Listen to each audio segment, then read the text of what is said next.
Good evening, ladies and gentlemen, and welcome to this special press conference after a special meeting of the European Council. Without further ado, I invite the President of the European Council to take the floor. Was it special? Let me first of all thank you for your patience. I know that it has taken us longer than planned, but we are still on time. We have agreed the whole package before the first session of the European Parliament. 5 years ago we needed 3 months to decide, and still some leaders were against. This year it was 3 days and nobody was against. Even if Germany abstained on the Commission President due to some issues in the government coalition, personally Chancellor Merkel supported the whole package. First and foremost, we have chosen 2 women and 2 men for the 4 key positions. A perfect gender balance. I am really happy about it. After all, Europe is a woman.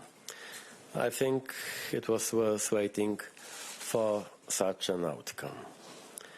We have proposed Ursula von der Leyen as the next President of the European Commission and nominated Christine Lagarde as the candidate for President of the European Central Bank.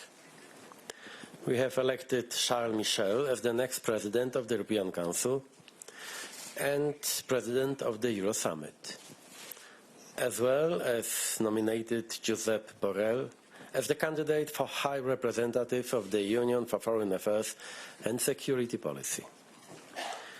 It will now be for the European Parliament to consider Ursula von der Leyen for the Commission President. If elected, she will be the first woman to lead the European Commission. Charles Michel will, with his experience as Belgian Prime Minister, be ideal for finding consensus and building unity among member states. Josep Borrell will, as Foreign Minister and former President of the European Parliament, be a strong representative and defender of the European Union's interests and values in the world. Christine Lagarde will, with her international background and standing as current Managing Director of the International Monetary Fund, be a perfect President of the European Central Bank. In addition, the European Council took note of Ursula von der Leyen's intentions to nominate Frans Timmermans and Margrethe Vestager as the highest-ranking Vice Presidents of the Commission.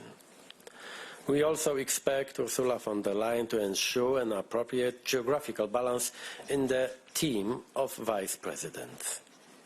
I wish the new leaders all the best. Thank you. Thank you. I now open the floor for your questions. Georgia, you have the first. Yes. Hello, President. I'm here, Georgi Gote from Euractiv. How about the Parliament? I mean, I know it's not you, it's the Parliament, but it was anyway part of the package. So you didn't mention what are the names that were discussed for the European Parliament President, obviously dividing the mandate into 2. You must be aware that the name of Sergei Stanishev, for example, is circulating. Can you elaborate? For obvious reasons, I want to be as delicate as possible. We know that this is for the Parliament to decide on the names. Our intention is to have a President of the Parliament from the Socialists and Democrats for the first term, and a candidate from the EPP for the second term. But this is our political opinion and our political intention. But we were, and really it was all of the leaders underlined the awareness that this is only for the Parliament to decide on it. Thank you. Yes, the lady here in the fourth row. Thank you. Silvia Amaro from CNBC. Looking at the ECB, the presidency of the ECB is actually quite a technical role. Do you think that, given that Madame Lagarde was a minister for finance in France, doesn't that actually put at risk the independence of the ECB? Thank you. I have known Madame Lagarde for many years, and I am absolutely sure that she will be a very independent president of the European Central Bank. Mark, to the right. Good evening, Mark Beberkorn, Volkskrant, Netherlands. Actually, it's two questions. First of all, do you think that the Spitzenkandidaten model now is completely ready to be buried? And secondly, do you foresee the possibility of another package? Is there a possibility in the case the European Parliament says we don't want this? Thanks. No, I am not a prophet. It's not for me to assess what is the real chance to achieve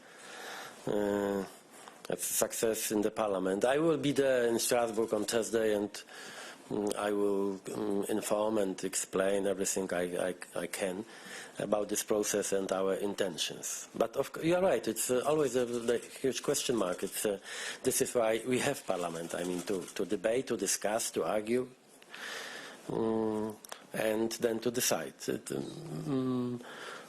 But I hope that, of course, that the political leaders, not only Prime Ministers will do everything to convince our colleagues in the Parliament to support this project.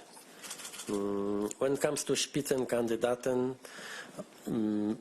it was clear from the very beginning that for the European Council, Spitzenkandidaten procedure is not a form of self-obligation, it's not a legal obligation, but we wanted to respect candidates and also this very idea of leading candidates, and I think that the final result is a demonstration that we wanted to respect both people and this mechanism. Thank you. And Jim, you'll get the last question. Thank you very much. Jim Brunston from the Financial Times. The candidates who have been chosen for the lead jobs, they hail from France, Germany, other member states in Belgium, other member states in Western Europe. Geographical balance was one of your major aims in the negotiations. How well do you feel you succeeded?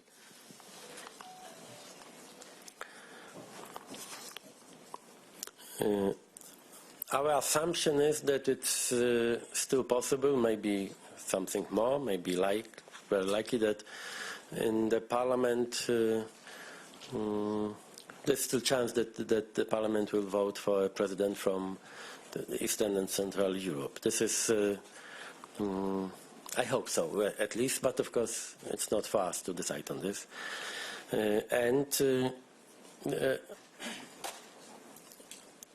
Just 2 minutes ago I said also that we want to encourage Ursula von der Leyen to propose an appropriate geographical balance in the team of vice president. And you know, if someone asks me what it means, I would answer that Central and Eastern Europe, as well as Italy, should be on board in this process. Thank you very much. This concludes the press conference. Thank you.